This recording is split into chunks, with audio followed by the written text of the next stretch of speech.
मातृशक्ति को नमन।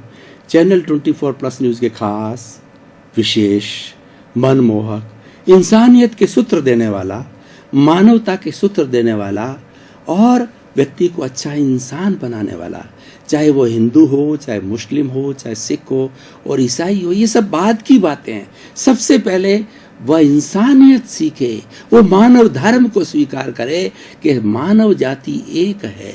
ऐसे सूत्र देने वाला, वसुधैव कुटुंबकम के जो हमारी जो कॉन्सेप्ट है उसको स्थापित करने वाला, विश्व मैत्री के बारे में बताने वाला, निशस्त्रीकरण की बातें बताने वाला, वर्ल्ड ऑर्गेनाइजेशन यानी मीन्स विश्व शासन की बात बताने वाला। पुनरुत्थान कार्यक्रम में आपका हार्दिक स्वागत है, अभिनंदन है, सत्कार है। पुनरुत्थान कार्यक्रम में हम हर तरह के विषयों को लेकर के उपस्थित होते हैं और प्रतिदिन नया नया विषय जो है वो नई नई शोध परक सामग्री के साथ में परोसा जाता है। तो इसी क्रम में आज का हमारा विषय है हमारी शासन व्यवस्था के प्रति है, हमारे देश की शासन व्यवस्था क्या है और वो किस तरीके से चल रही है, उस शासन व्यवस्था के बारे में आज हम विषय लेकर के आपके सामने प्रस्तुत हुए हैं। आज का हमारा विषय भारत में लोकतंत्र का भविष्य। भाई और बहनों, दर्शकगण, श्रोतागण, बहुत ही सुंदर विषय है। मनुष्य एक सामाजिक प्राणी है, वह समाज में जीता है। मनुष्य अकेला नहीं रह सकता, मनुष्य का पशु भी अकेला नहीं होता है। मनुष्यों के समुदाय को समाज कहा जाता है, पशुओं का भी समाज होता है और पक्षियों का भी समाज होता है, उसको समज बोला जाता है। केवल मात्रा का अंतर है, क्योंकि कोई भी पशु, पक्षी, मनुष्य अकेला नहीं रह सकता। अकेला रहने से उसकी सुरक्षा नहीं है, अकेला रहने से उसका सर्वाइवल नहीं है, वह जी नहीं सकता। अकेला साधु भी है, अगर वो हिमालय की गोद में जाकर के अगर साधना प्रारंभ करे तो वहाँ सड़ जाएगा। इस शरीर को खाने पीने के लिए भोजन चाहिए, पानी चाहिए और वहाँ पर जंगली जानवरों से उसकी क्या सुरक्षा होगी। कोई भी शेर आकर के निगल सकता है, कोई भी भूत प्रेत आकर के उसको समाप्त कर सकता है। तो कहने का अर्थ ये होता है कि मनुष्य समाज के बिना जिंदा नहीं रह सकता और समाज ही हमें जो है वो मान्यता देता है, समाज ही हमें पहचान देता है। बच्चा जब माँ के गर्भ से बाहर निकलता है उस पर ठप्पा लगाया जाता है, ये हिंदू का बेटा है, ये मुसलमान का बेटा है, ये सिख है और ईसाई है। ये अलग अलग व्यवस्थाएं हैं, उस व्यवस्थाओं के अनुरूप जो है उसकी पहचान दी जाती है, उसका समाज बनता है। लेकिन सारे इंसान एक है। तो उस सारी समाज की व्यवस्था को चलाने के लिए हमारा, अगर हम इतिहास का अवलोकन करें तो हमारे दो तरह के शासन तंत्र आते हैं। मुख्य रूप से एक राजतंत्र आता है। राजतंत्र के अंदर एक राजा होता है जो उस प्रांत का, उस देश का जो राजा होता है और पीढ़ी दर पीढ़ी वो वंशानुगत जो है वह राज कार्य चलता रहता है। उसका बड़ा बेटा फिर राजा बनता है और ये पुनरावृत्ति होती जाती है, राजतंत्र कहलाता है। जो अच्छे राजा होते हैं वो प्रजा का ख्याल करते हैं। जैसे मैं आपको राम राज्य का उदाहरण दूं, राम राज्य एक आइडियलिस्टिक जो राज्य था, उसके अंदर प्रजा को सर्वोत्तम स्थान दिया जाता था, प्रजा के सुख को स्थान दिया जाता था और प्रजा के सुख के सामने जो है वो राजा अपने हित को गौण समझता था। इसीलिए इसी के आधार पर राम, सीता और लक्ष्मण ने 14 वर्ष का वनवास गमन किया। सीता जी को 2 बार अग्नि परीक्षा देनी पड़ी। उसका कारण यह था कि प्रजा के अंदर राजा की विश्वसनीयता को पैदा करना, यानी राज धर्म को अच्छे राजा है वो प्रमुखता देते हैं, उसके नीचे सारी चीजें गौण होती है। लेकिन धीरे धीरे इस राजतंत्र के अंदर अशुद्धियां आने लगी, दोष आने लगे और लोगों की समझ बढ़ने लगी। लोगों की समझ में ये बात आने लगी कि नहीं, पूरी हर व्यक्ति का उसमें इन्वॉल्वमेंट होना चाहिए। जब ये कॉन्सेप्ट आया तो लोकतंत्र की स्थापना हुई। लोकतंत्र कहिए या प्रजातंत्र कहिए, वह क्या है? पब्लिक का राज, पब्लिक के लिए, पब्लिक के द्वारा और पब्लिक से आज विश्व के अंदर छोटे बड़े 210 कंट्रीज है, 5-10 देशों को छोड़ दीजिए वहाँ राजतंत्र है, लेकिन 200 करीब देशों के अंदर लोकतंत्र को स्वीकार किया गया है। इसका अर्थ यह है कि लोकतंत्र की शासन प्रणाली अच्छी है। लोकतंत्र के अंदर सर्वोदय की भावना होती है, यानी उस देश के हर नागरिक का उदय होना चाहिए, उसके देश के हर नागरिक को सेवा करने का, आगे बढ़ने का चांस मिलना चाहिए। ये बात अलग है, हर व्यक्ति के कर्म अलग अलग होते हैं, हर व्यक्ति की एबिलिटी अलग अलग होती है, हर व्यक्ति ऊंचाई को प्राप्त नहीं कर सकता है। दो समान कार्य करने वाले, समाज प्रगति से चलने वाले भी एक समान ऊंचाई तक नहीं पहुंच सकते। एक माँ के दो जुड़वे बेटे भी अलग अलग हो सकते हैं, क्योंकि उनके कर्म अलग अलग हैं। हमारी भारतीय संस्कृति कर्म सिद्धांत को मानती है, और कर्म सिद्धांत इस प्रकृति का, सृष्टि का ईश्वर है।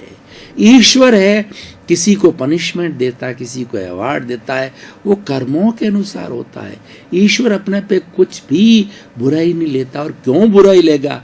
वह तो एक पवित्र विशेषण वाली चीज है, वह एक पवित्र विशेषण वाला प्रतीक है। तो वो क्यों किसी को अपनी तरफ से भी, क्योंकि वो क्यों बुरा कहना चाहेगा? वो तो व्यक्ति के जो जैसे कर्म हैं उसके अनुरूप ही पनिशमेंट या अवार्ड देता है। अगर पुण्य कर्म है तो उसको अवार्ड्स मिलते हैं, अचीवमेंट मिलता है, सुख मिलता है, और अगर पाप कर्म है तो उसको दुख मिलता है, बीमारी आती है, गरीबी आती है, और कई तरह के वो कष्ट झेलता है। तो इस तरीके से हमारी ये प्रजातंत्र की व्यवस्था एक सुंदर व्यवस्था है। अब हमारा विषय यह है कि भारत में लोकतंत्र का भविष्य क्या है।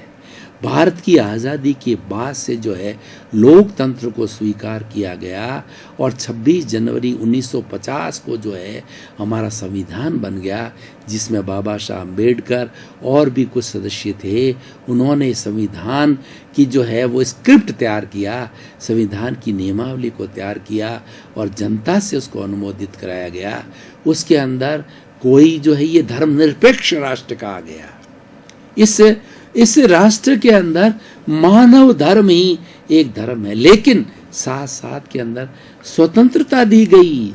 हर व्यक्ति चाहे उस धर्म का पालन कर सकता है, उसके धर्म के मामले में किसी कोई इंटरफेरेंस नहीं किया जाएगा, धार्मिक भावना को जो है ठेस नहीं पहुंचाई जाएगी, और व्यक्ति को जो है अपनी बात रखने का जो है वो अधिकार दिया गया। उससे प्रिंट मीडिया बने, हमारा टीवी मीडिया बने, हमारे साहित्यकार बने, और हमें अपनी बात को अच्छी तरह से अनुशासनात्मक तरीके से, बिना किसी को दोषारोपण किए गए, अपनी को बात को रखने का हमको अधिकार मिला।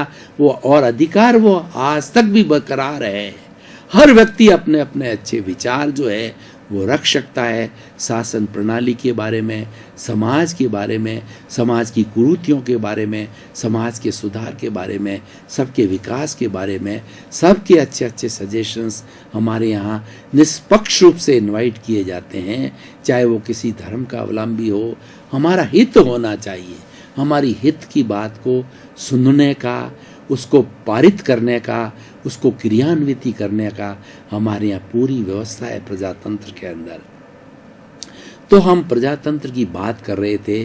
भारत विश्व का सबसे बड़ा लोकतंत्रात्मक देश है, सबसे बड़ा प्रजातंत्र है, क्योंकि पूरी दुनिया के 20% आबादी के अकेले हम भारतीय लोग हैं। यानी भारत का हर 5वां नागरिक जो है वो विश्व का नागरिक है। हर 5वां नागरिक इंडियन है, भारतीय है। हमारे लिए कितनी बड़ी सौभाग्य और गर्व और गौरव की बात है कि हम विश्व प्रतिनिधित्व करते हैं। और भारत तो एक ऐसा देश है, उसने हमेशा धर्म गुरु का दर्जा रखा है, सोने की चिड़िया बनी है। उन्होंने जो निःशस्त्रीकरण का दिया गया, उन्होंने मैत्री भाव दिया गए, और उन्होंने कई ऐसे बड़े बड़े सिद्धांत पूर्व में भी दिए हैं और वर्तमान में भी दिए हैं। आज वर्तमान में दो बड़ी बड़ी बातें हमारे भारत की जो है पूरे विश्व ने स्वीकार की है। 21 जून को प्रतिवर्ष पिछले 3 वर्ष से वो अंतर्राष्ट्रीय योग दिवस मनाया जाता है। योग भारत की एक कृति है। योग जो है हॉलिस्टिक जीवन जीने की पद्धति है। योग एक अच्छा इंसान बनाने की पद्धति है और योग अच्छा समाज बनाने की पद्धति है। उसको पूरे विश्व ने एक आइडियल के रूप में स्वीकार किया और अहिंसा विश्व देश भगवान जो महात्मा गांधी हैं उनका जन्म 2 अक्टूबर को हुआ और महात्मा गांधी ने पूरे विश्व के सामने एक बहुत बड़ा इतिहास रचा, विश्व के सामने बहुत बड़ा अचीवमेंट किया कि उन्होंने जो है अहिंसा के टूल के आधार पर 200 वर्ष पुरानी अंग्रेजों की सत्ता को जड़ से उखाड़ करके और देश को आज़ाद कराया। तो उनकी अहिंसात्मकता को जो है विश्व ने स्वीकार किया और 2 अक्टूबर को प्रतिवर्ष जो है आज भी अंतर्राष्ट्रीय अहिंसा दिवस मनाया जा रहा है। ये दोनों भारत के लिए बहुत बड़ी उपलब्धि है और इस बात का संकेत है कि हमारे यहाँ सोच अच्छी है। भारत के लिए कहा जाता है कि यहाँ पर जो है वो विविधताओं में एकता है, यानी यूनिटी अमॉन्ग डाइवर्सिटी। भारत के अंदर कितने धर्म हैं, कितने दर्शन हैं, कितने उत्सव है, कितनी जातियां हैं, कितने मत है, कितने मतांतर है, लेकिन इतनी विविधताओं के बाद भी भारत एक है। भारत के ऊपर जब कभी भी संकट आता है, तिरंगा झंडा हमारा संकट में होता है तो हम एक हो जाते हैं। और ये पूरा हमारा भारत का इतिहास बताता है। जब चीन का भारतवर्ष पे हमला हुआ और पाकिस्तान का हमला हुआ 1962 और 65 की बात है, लाल बहादुर शास्त्री जिस समय जो भारत के प्रधानमंत्री थे, उन्होंने जय जवान जय किसान का नारा दिया। उन्होंने एक सॉल्यूशन दिया कि भारत के अंदर जो अन्न का संकट है, हर भारतीय जो है वो सोमवार को उपवास रखे और इस देश के संकट को अपना संकट माने, तो हमारे आर्थिक जो है वह साधनों को जुटाने के लिए लोगों ने करोड़ों टन सोना जो है वह लाल बहादुर शास्त्री को मुहैया कराया। जैसे कि भामाशाह ने जो है वो हमारे महाराणा प्रताप को सेना को सुदृढ़ करने के लिए धन जो उपलब्ध कराया, उसी तरह से देश के भामाशाहों ने हर संकट के अंदर देश के हर नागरिक में, चाहे सुनामी आया हो, चाहे हमारी अतिवृष्टि हो, अनावृष्टि हो, किसी पर्टिकुलर तबके को कष्ट पहुंचा है तो पूरा देश उसके लिए तैयार हो जाता है, तन से, मन से, धन से सेवा करने के लिए। तो मैं बात कर रहा था भारत के अंदर लोकतंत्र का भविष्य बहुत ही उज्जवल है, बहुत ही सुंदर है, क्योंकि हमारी जो लोकतंत्र की प्रणाली पर हम दृष्टिपात करें तो हमारे यहाँ पर अच्छी अच्छी पार्टियां बनी हुई हैं। 2 बड़े बड़े ग्रुप होते हैं, शासन करने वाला ग्रुप और एक प्रतिपक्षी ग्रुप होता है।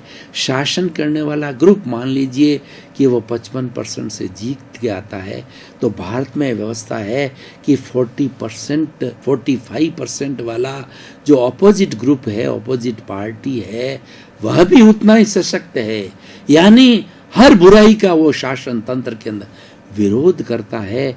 तो हमारे लोकतंत्र के अंदर बुराई नहीं पनप सकती। हमारा लोगों का कुठाराघात, लोगों का अहित हो, ऐसे बात जो है यहाँ संभव नहीं हो सकती, क्योंकि हमारा ऑपोजिशन बहुत स्ट्रांग है। इसका कारण क्या है? इसका कारण ये है कि हमारी जो शासन प्रणाली है, उस शासन प्रणाली के अंदर मतदान किया जाता है। मतदान के अंदर हर नागरिक को अपना मत देने का पूर्ण अधिकार है और पर्टिकुलर डेट्स के ऊपर हर नागरिक अपना अपना मतदान देता है। और जो सेलेक्टेड कैंडिडेट अपनी अपनी पार्टियों के होते हैं, उसमें से जो अच्छा विकास करने वाले होते हैं, जो जनता के साथ के अंदर सुख दुख को बांटने वाले होते हैं, जो जनता के साथ खड़े रहते हैं, अपने आप को जन सेवक समझते हैं, उनको वो चयनित करती है। चाहे एमएलए का हो, चाहे एमपी हो, चाहे सरपंच हो, चाहे न्यास हो, हमारा म्युनिसिपलिटी हो, हर एक के अंदर एक ही सिस्टम, हमारे मतदान का सिस्टम है, यानी हमारा जनता का इन्वॉल्वमेंट है। और एक सबसे बड़ी सुंदर व्यवस्था हमारे यहाँ भारत में एक और है कि जल सेना, थल सेना और नभ सेना जो कि हमारे फ्रंटियर्स की रक्षा करती है, उन फ्रंटियर्स की हमारी सुरक्षा करने वाली है, वो सब भारत के राष्ट्रपति के अधीन है। वो अपनी स्वच्छंदता से ना, वो अपनी स्वच्छंदता का उपयोग नहीं कर सकती।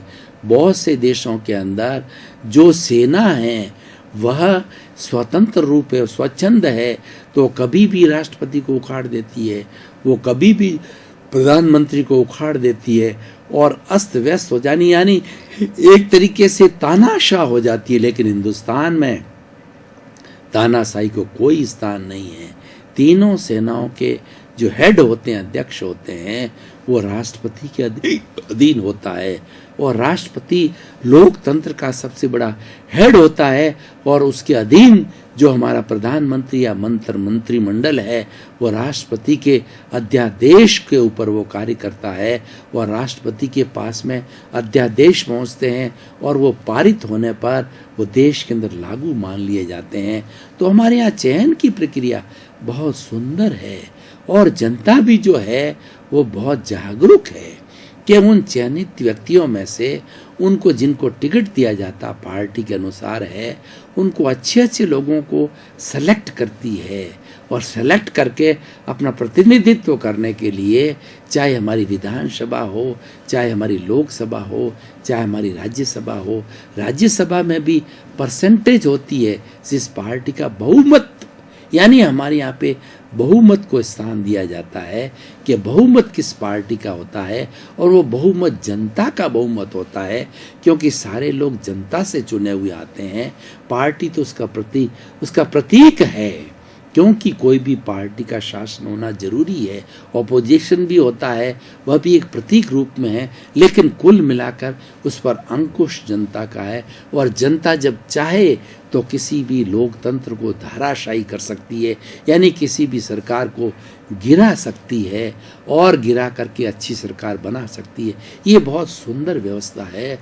इस सुंदर व्यवस्था के साथ में हमारा लोकतंत्र का भविष्य बहुत सुंदर है कि सब कुछ जनता के हाथ में, और देश की कितनी सुंदर व्यवस्था है कि देश का जितना अरबों खरबों का हमारा आर्थिक तंत्र है, चाहे रेलवे हो, चाहे जमीन हो, चाहे जायदाद हो, चाहे हमारे पंचभूत हो, पृथ्वी जल अग्नि वायु आकाश, जिस हम भारत देश के अंदर रहते हैं, उन सब का मालिक है। दर्शकगण, श्रोतागण, भाई और बहनों, आपका बहुत बहुत धन्यवाद। आप पुनरुत्थान कार्यक्रम देखते रहिए। पुनरुत्थान कार्यक्रम में प्रतिदिन नए नए सूत्र, नई नई व्याख्याएं, नए नए विषय, नए नए शोध तरीके से आपको बताए जाते हैं, क्योंकि हमारा उद्देश्य है सुधरे व्यक्ति, समाज व्यक्ति से राष्ट्र स्वयं सुधरेगा। हम इंसान को सुधारना चाहते हैं, इंसान को सकारात्मक सोच देना चाहते हैं, हम उसकी मानसिकता को बदलना चाहते हैं कि नकारात्मक सोच हटा के सकारात्मकता को आओ। जहाँ सकारात्मकता होगा, वहाँ जहाँ पॉजिटिव होगा, वहाँ प्योरिटी होगी, और जहाँ पर प्योरिटी होगी हमारा साध्य अच्छा बनेगा। इसी क्रम में आपका जीवन आनंदमय हो, मंगलमय हो, सुखमय हो, और खूब आप शतायु हो करके और अपने समाज की सेवा करें, परिवार की सेवा करें, परोपकार करें, अच्छे अच्छे कार्य करके अपने जीवन को धन्य बनावें। आपके प्रति मंगल भाव।